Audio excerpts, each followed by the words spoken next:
Hello everybody, today we are going to be talking about, uh, gosh dang it, stay out for once, won't you? Hold on, give me a moment.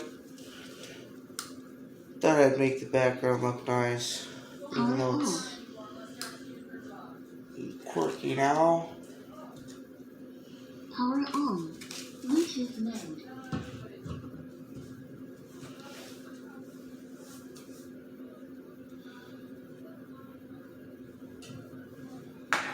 So, as you guys have probably noticed, I've been giving a lot of shoutouts to Dean's Small Engines, and main reason because of that is he's been giving me a lot of inspiration, and he's been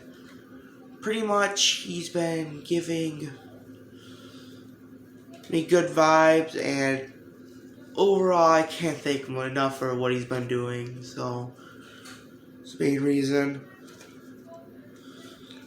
But today I'm recording this video for class, for my English class.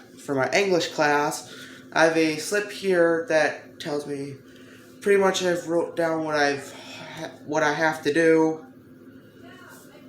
So the lighting quality on this camera is not the best, but so today we're going to be talking about the references of the book called I'm Not Your Perfect Mexican Daughter. Now, a lot of my info is going to be coming from the book, and we're going to be talking about her difficulty with communicating with her parents and her health crisis, pretty much. So, first off, we're going to talk about her health crisis. Now, during the book, there are several times where Julia tries to, I gotta try to make this YouTube friendly. She tries to end it all, pretty much. And, I gotta say, she's gotta stop it and get some help and visit a mental hospital. But she's going through a lot, so it's kind of understandable. She has to get along with the death of her sister, and as well as her parents being absolute dorks, and as well as her other sister that she has also being a jerk. So she isn't having a great time, so her mental health isn't the best, but it's kind of coming along, I guess you could say.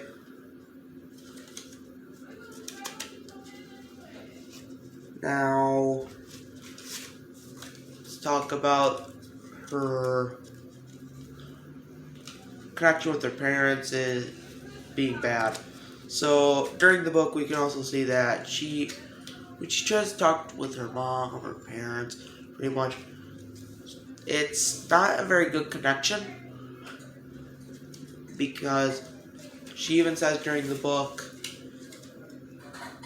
my stepfather, or quote unquote, my stepfather isn't like my actual dad. I wish I had my actual dad. Not the exact words, but pretty much that's how she said it. And you can just see from that section of the book, her father figure isn't a very good father figure, and her stepfather isn't a very good father figure, while her actual father was a pretty good father. But as well as her mom, which also admits that Julia's sister, Ogla, was her favorite. So the bond between Julia and her mother sort of starts to come together a little bit during the story towards the end. But overall, it's not the best. And her sister is also not the greatest. Now, normally, Julia would sleep with her sister because she can't sleep during the night. I guess because she must have anxiety or something that causes her to feel a lot safer when she's sleeping with someone. And because of that, even though her sister Ogla is no longer alive, she still sleeps in her room because I guess she still feels her presence. Even though that's not mentioned in the story, we can kind of see that she feels that with how she describes her feelings. And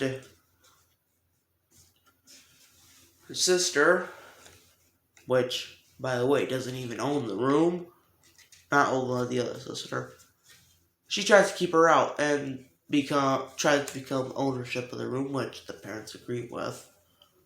Which to me is BS because, one, ain't her room, and two, they know that Julia goes in there, so why stop her? Overall, Julia then yet again tries to end it all because, well, she's going through depression. And overall, it's not the best. Now, that's pretty much it for this video. Has to be 10 minutes long, which currently is, if I'm looking at this right, 7 minutes. So, that's fine. 3 minutes to talk about something, I guess. So, I guess I had this slip here, which, for one was the intro. I was supposed to have a musical one. Can't edit for squat, so I couldn't do that. I was going to talk about what the video was going to be about, where I was getting my info from. And I was also going to talk about Julia's connection with her parents and her mental health crisis and pretty much do the outro. I don't really have much information, but this is my mushroom speaker lamp. And we're talking about the book, I'm Not Your Mexican Daughter, where Julia is having to face the death of Ogla, her sister, which died pregnant. The baby also did not survive. Now here's a fact that everybody should listen to, which kind of is involved with the book. Ogla died because when she got off one bus, she was walking across the street, and of course she just had to be, she was on her phone. And she was smiling at the time while she was on her phone. And I guess she really just didn't notice it. And she got, quote unquote, from the book directly saying, not just hit, but smashed by a semi-truck. And it just caused Julia to have more depression than she already had, which wasn't the best. Overall, I'd say their family is not doing the greatest, because even Julia says she just wants to move out or just escape from the place, which concludes that she really just does not want to be there. So, I guess their family connection must be really poor, because It's not the greatest. Now, with how the book talks about things, I would kind of see like the family is maybe Mexican or something. I mean, it's probably pretty obvious because it says, "I'm not your perfect Mexican daughter." But for all we know, don't judge a book by its cover because Mexican daughter could mean anything. Part Mexican, just Mexican just to say it. But that's all I really have. Let's shut this off now. So if you guys have any ideas on how I could start editing videos, how I could do that, I only have a Windows laptop, a very unpowerful one, but is powerful enough to run BeamNG on low settings. The game does still look like normal. So I got a semi-powerful laptop. I have my regular phone, my everyday phone, which is also really powerful. And I have an Xbox One. I have no clue how to create videos on my phone, my Xbox, or my computer. No clue how to do videos on any of them. Editing is also poor. Not sure how to create intros or outros, as well as adding things into it like memes or anything. Not sure how to do that. So if you guys got any ideas on how I can do that, that would be awesome. Now, this video just alone was probably kind of nerve-wracking for me because I kind of created this video a bit late. Also, you guys might be wondering about the videos about creating the homemade drag link. I plan on releasing that soon, hopefully by the end of this week. I just gotta find time because I'm using a different phone for these videos. But yeah, without further ado, this can be it for today, and I see you guys next time. Also, thank you yet again to Dean's Small Engines for giving me all this inspiration. Man, I can't thank you enough. And I probably might give you more shout outs in every video because you've done a lot. Thank you guys again for watching. See you guys next time.